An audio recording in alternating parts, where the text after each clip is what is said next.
तो चलिए आज विज्ञान के एक बहुत ही मजेदार चैप्टर कार्य तथा ऊर्जा की दुनिया में गोता लगाते हैं। और हाँ, इसके हर एक कॉन्सेप्ट को एकदम आसान भाषा में समझेंगे। तो सबसे पहले एक बड़ा ही दिलचस्प सवाल। सोचिए, आप दिन भर पढ़ाई करते हैं, नोट्स बनाते हैं, कितना कुछ सोचते हैं, पर क्या विज्ञान की नज़र में इसे सच में कार्य या वर्क माना जाता है? चलिए आज मिलकर इसी गुत्थी को सुलझाते हैं। हेलो दोस्तों, कॉमेट क्लासेस में आप सभी का स्वागत है। तो जैसा हमने अभी देखा, विज्ञान में कार्य का मतलब हमारी आम बोलचाल से काफी अलग होता है। और इसे समझना इसलिए जरूरी है क्योंकि इसी से ऊर्जा और शक्ति जैसे बड़े कॉन्सेप्ट्स के दरवाजे खुलते हैं। तो क्या आप सब तैयार हैं? चलिए शुरू करते हैं। तो हमारा पहला सेक्शन है कार्य, एक वैज्ञानिक दृष्टिकोण। आइए सबसे पहले यही समझते हैं कि साइंटिस्ट लोग जब वर्क या कार्य बोलते हैं तो उनका असली मतलब क्या होता है। देखिए, हमारी रोज की भाषा में तो पढ़ाई करना, सोचना, ये सब काम ही है ना? जैसे कमली परीक्षा के लिए कितनी मेहनत कर रही है। लेकिन साइंस की दुनिया में कहानी बिल्कुल अलग है। वैज्ञानिक नजरिए से कार्य तभी होता है जब दो शर्तें पूरी हों।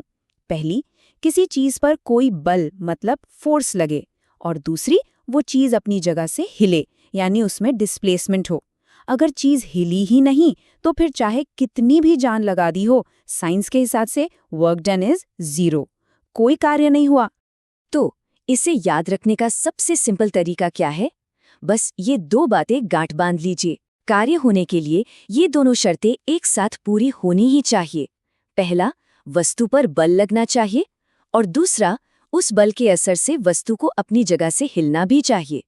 अगर इन दोनों में से एक भी चीज मिसिंग है तो समझ लीजिए विज्ञान की भाषा में कोई कार्य नहीं हुआ। और पता है, इसी को कैलकुलेट करने का एक बड़ा ही आसान सा फॉर्मूला भी है। किया गया कार्य यानी W बराबर होता है लगाए गए बल यानी फोर्स को विस्थापन यानी S से गुणा करने पर। तो W बराबर F इंटू S। ये फॉर्मूला बहुत इंपॉर्टेंट है, तो इसे अच्छे से याद कर लीजिएगा। अच्छा, जैसे हम लंबाई को मीटर में नापते हैं, वैसे ही कार्य को नापने की भी एक यूनिट है, जूल।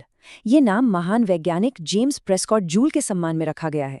और एक जूल का मतलब क्या है?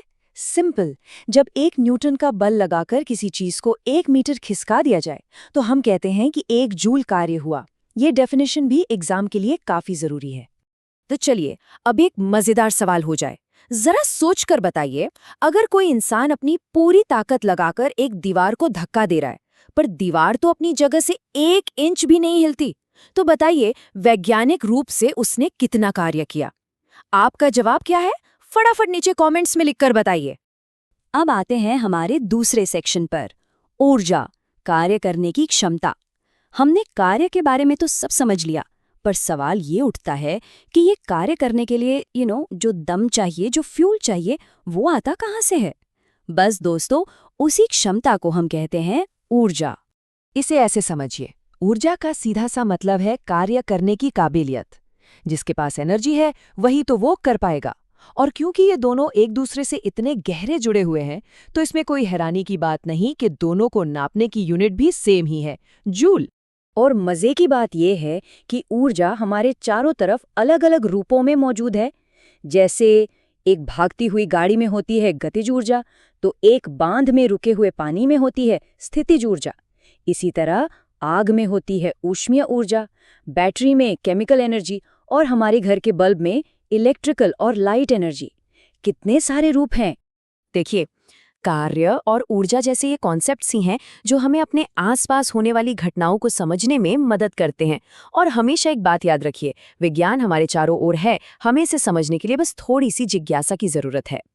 चलिए अब आते हैं सेक्शन 3 पर, गतिज तथा स्थितिज ऊर्जा।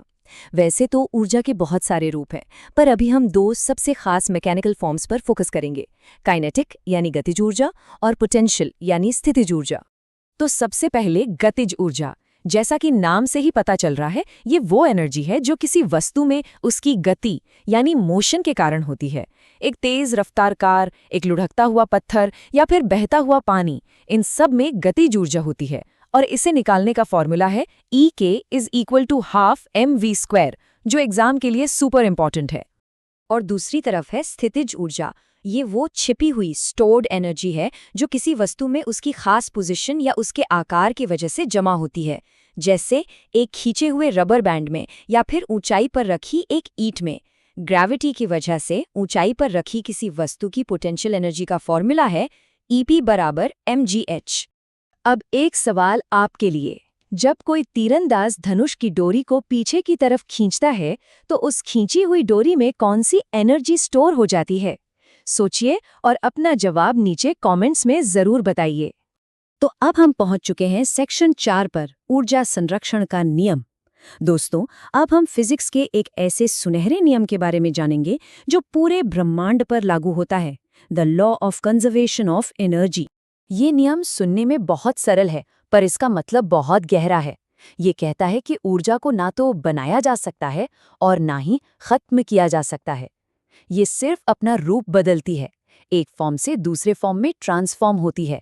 मतलब इस यूनिवर्स की टोटल एनर्जी हमेशा हमेशा कांस्टेंट रहती है। इसे एक गिरती हुई चीज के एग्जाम्पल से समझते हैं। मान लीजिए कोई बॉल एकदम ऊंचाई पर है। उस वक्त उसकी सारी की सारी एनर्जी पोटेंशियल एनर्जी होती है और काइनेटिक एनर्जी होती है 0। अब जैसे वो नीचे गिरना शुरू करती है, उसकी ऊंचाई कम होती है तो पोटेंशियल एनर्जी घटने लगती है, पर उसकी स्पीड बढ़ती है तो काइनेटिक एनर्जी बढ़ने लगती है। और जमीन से टकराने से ठीक पहले पोटेंशियल एनर्जी लगभग 0 हो जाती है और सारी एनर्जी काइनेटिक एनर्जी में बदल जाती है। लेकिन सबसे कमाल की बात यह है कि आप किसी भी पॉइंट पर इन दोनों को जोड़कर देखेंगे तो टोटल एनर्जी हमेशा सेम रहेगी, कांस्टेंट। और अब हम आ गए हैं अपने आखिरी सेक्शन पर, शक्ति यानी कार्य करने की दर। अच्छा, हमने ये तो समझ लिया कि कार्य क्या है और उसे करने के लिए ऊर्जा चाहिए, पर एक सवाल और है, कोई काम कितनी तेजी से हो रहा है? बस इसी तेजी को नापने के लिए हम शक्ति या पावर का इस्तेमाल करते हैं। तो शक्ति की सीधी सादी डेफिनेशन है कार्य करने की दर या the rate of doing work. इसका फॉर्मूला है P = W/T, मतलब पावर बराबर है वर्क डिवाइडेड बाय टाइम, और इसे वॉट में मापा जाता है, महान वैज्ञानिक जेम्स वॉट के सम्मान में। तो आइए फटाफट से पूरे चैप्टर को एक बार रिवाइज कर लेते हैं। कहानी शुरू हुई कार्य से, जिसका फॉर्मूला है W = F/S। कार्य करने की क्षमता को हमने कहा ऊर्जा। इसके 2 मेन टाइप हमने देखे, गतिज ऊर्जा ½ mv² और स्थितिज ऊर्जा mgh। फिर हमने जाना कि ऊर्जा हमेशा संरक्षित रहती है, बस अपना रूप बदलती है। और आखिर में कार्य कितनी तेजी से हो रहा है उसे नापता है शक्ति, यानी P = W/T। और अब जाने से पहले आज का फाइनल क्वेश्चन, जरा क्रिकेट के बारे में सोचिए। एक फास्ट बॉलर और एक स्पिन बॉलर दोनों एक ही वजन की गेंद फेंकते हैं। तो बताइए, गेंद को उसकी स्पीड देने के लिए किसने ज्यादा कार्य किया और किसकी डिलीवरी में ज्यादा शक्ति का इस्तेमाल हुआ? ये थोड़ा ट्रिकी है, तो सोच समझकर अपना जवाब कमेंट्स में जरूर दीजिएगा। उम्मीद है कि इस डिस्कशन से आपको कार्य तथा ऊर्जा का पूरा कॉन्सेप्ट एकदम क्लियर हो गया होगा।